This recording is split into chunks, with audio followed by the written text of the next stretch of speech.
You're watching KSL 5 News. Grab it! Grab that rope! Grab it! With protective gear and a rescue team on standby, it's about the only way you should go anywhere near the Provo River right now.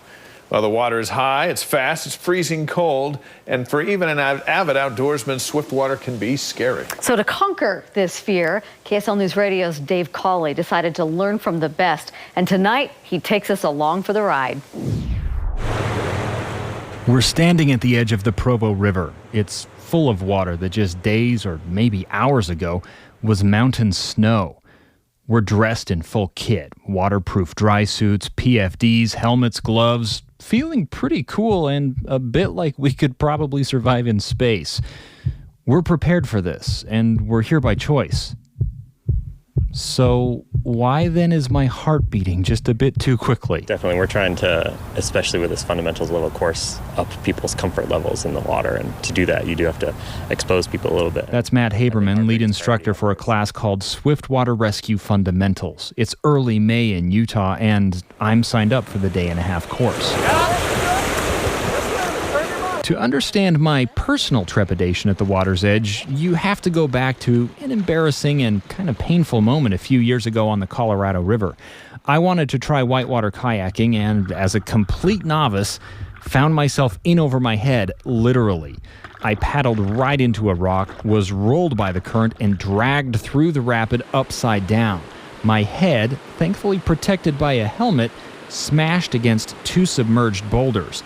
I came up sputtering, shell-shocked, and full of newfound respect for the power of moving water. We definitely do get a lot of that where they're coming after the fact and they've had some experience on the river where they think, I'm not quite prepared as I thought I was. And, they want to find a starting point to get that preparedness going. Our work doesn't start in the water. It begins in the classroom. In the evening sunlight out on the lawn, we practice tossing throw bags, literally bags full of rope that are the river rescuers' weapon of choice. All right, bring it in. Bring your throw bag with you. Come on in. Then we go over gear. Life jackets with rescue harnesses, special waterproof suits with latex gaskets at the neck and wrists, insulation to stave off hypothermia. Point positive, right? I point a direction. I want you to swim that direction. At the start of day 2, they lead us to the water. I'm afraid to get in the water. I feel like I'm on the verge of passing out. Matt goes over the 2 critical swim positions one last time. Defensive, on your back with feet up out of the water, and offensive, where you front crawl with everything you've got. Finally, it's time to put it all in practice. Rope! Swim to it! Swim to the rope!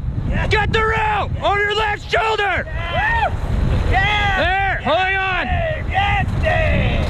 Even for people who never intend to take a raft down a river, there are lessons to learn here. Moving water can easily knock you off your feet. Swimming in swift currents is really, really hard.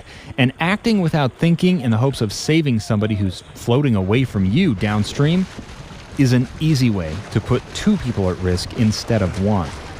We're giving people tools, but we also want them to understand the limitations of those tools so that they can prepare properly, so that they can bring the right equipment, so they can make the proper decisions and avoid needing to rescue each other. And all that's just as important as the actual rescue skills themselves. Dave Cawley, KSL News Radio.